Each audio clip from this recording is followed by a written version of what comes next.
Kota yang memang terkenal dengan wisata kulinernya ternyata menyimpan banyak potensi wisata lainnya. Dan beberapa waktu lalu, tim Spotlight sempat berjalan-jalan ke kota terbesar kedua di Jawa Timur ini. Kira-kira ada apa saja ya? Yuk kita ikuti liputannya dalam Spotlight Jalan-Jalan ke Malang berikut ini.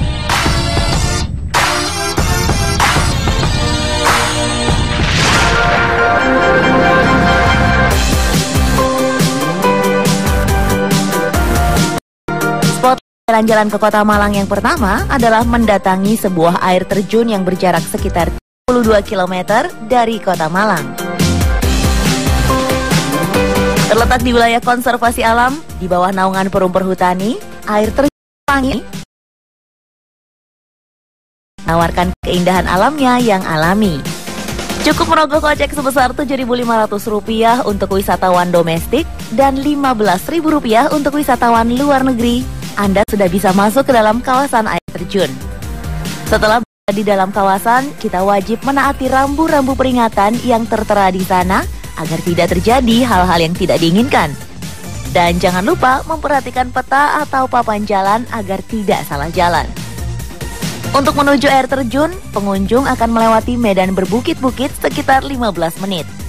Dan setelah itu menyusuri jalur di atas anak sungai, juga melewati jembatan yang dari bambu. Untuk mencapai ke tempat ini dibutuhkan keadaan fisik yang sehat dan kuat karena air terjun ini dan berliku dengan kemiringan sekitar 45 derajat. Tapi itu semua dapat terbayar setelah sampai di tujuan. Hutan yang hijau, udara yang sejuk, dan air yang bersih menemani indahnya air yang turun dari ketinggian 30 meter ini. Memang diberi nama Coban Pelangi karena kadangkala jika beruntung Anda dapat melihat bias warna pelangi di dekat air terjun. Sayang, sepertinya tim Spotlight belum beruntung. Karena saat berkunjung ke sana, warna bias pelanginya sedang tak tampak. Bahkan cuaca pun sedang sedikit mendung.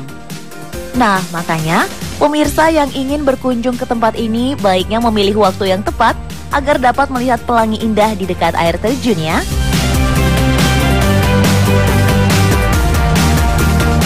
Bicycle. Bicycle. I want to ride my bicycle. Bicycle.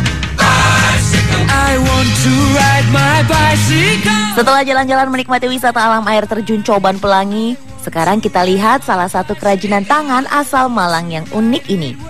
Sepeda bambu karya Camim Marka. Pria asal Karangploso Malang ini menciptakan sepeda yang terbuat dari bambu hasil kreasinya sendiri. Karena ketekunannya dalam mengkreasikan bambu, Camim Marka mencoba untuk membuat beberapa sepeda bambu lengkap dengan aksesorisnya. Dan ternyata dengan adanya perhiasan-perhiasan di sepeda tersebutlah yang menjadi nilai lebih dari sepeda bambu unik ini. Tak hanya itu, ukiran-ukiran yang menghiasi kerangka sepedanya juga sangat bernilai. Sepeda bambu yang sempat diakui sebagai sepeda bambu satu-satunya di dunia ini ternyata pernah ditawar sebesar Rp40 juta oleh salah satu perusahaan produsen motor asal Jepang. Namun sang empunya menolak tawaran tersebut dengan alasan tidak untuk dijual. Sejak tahun 1984, Camim Marka bereksperimen membuat sebuah karya seni dari bambu yang bahan dasarnya diambil dari hasil pemanfaatan keberadaan bambu. Dari sinilah sepeda bambu dapat tercipta. Dan karya-karyanya ini kemudian dipajang di galerinya yang bernama Arca Gallery. Setelah melihat pembuatan dan koleksi sepeda bambu, sekarang tim Spotlight pun sempat mencoba berkeliling kota Malang naik sepeda bambu milik Pak Camim. Hore! Bicycle, bicycle, bicycle, bicycle, I want a bicycle.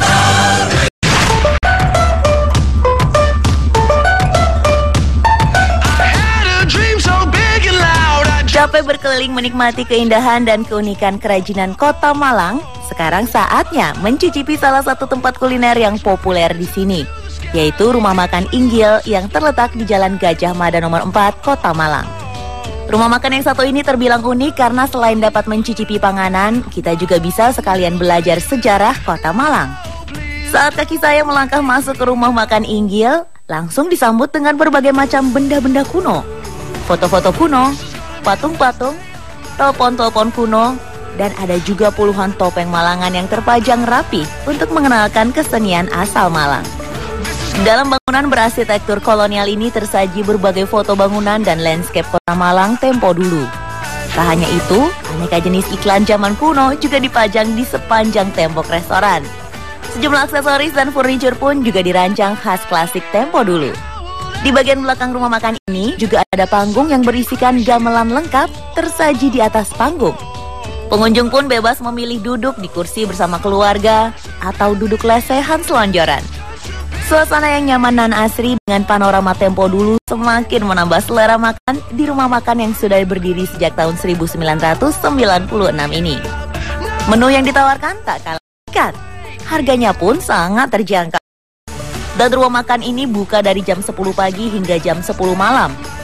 Tanpa harus berpikir panjang lagi, akhirnya saya pun tertarik ingin mencicipi makanan-makanan khas Jawa ini. Karena lapar, saya memesan agak banyak nih pemirsa.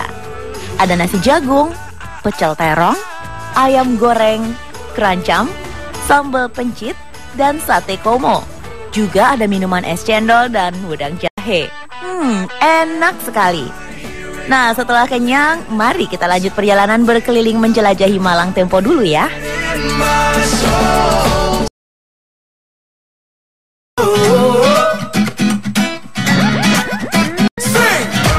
Sebelum masuk ke dalam museum, saya membeli tiket masuk terlebih dahulu seharga Rp15.000 untuk kalangan umum dan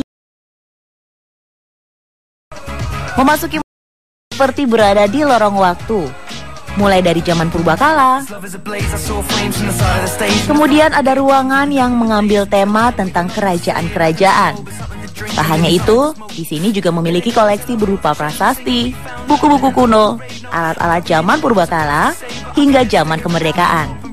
Museum yang letaknya berada bersebelahan dengan rumah makan Inggil ini sudah 3 tahun berdiri mengangkat tema sejarah yang dikemas dengan suasana yang modern. Menarik kan pemirsa? Nah, itu dia spotlight jalan-jalan ke Malang. Semoga dapat menjadi referensi Anda dalam berwisata ya.